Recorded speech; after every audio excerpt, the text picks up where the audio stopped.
Ďakujem, pán predsedajúci, pán komisár. Bývanie je problémom naprieč celou Európskou úniou, najmä pre mladých ľudí.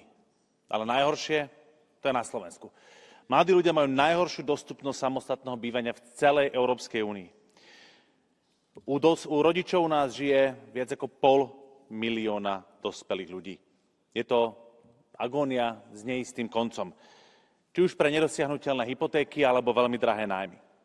Áno, potrebujeme stavať nové byty, potrebujeme stavať nové bývanie.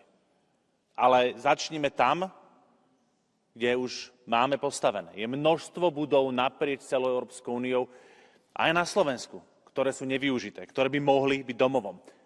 A ich renovácia, ich úprava, energetická efektívnosť sú príležitosťou nielen pre riešenie dostupného bývania, ale aj pre pomoc s riešením klimatickej krízy.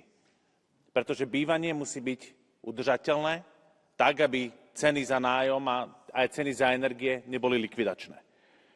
Potrebujeme týmto prístupom naozaj udržať naše mestá ako ekologické a vytvárať lepšie podmienky.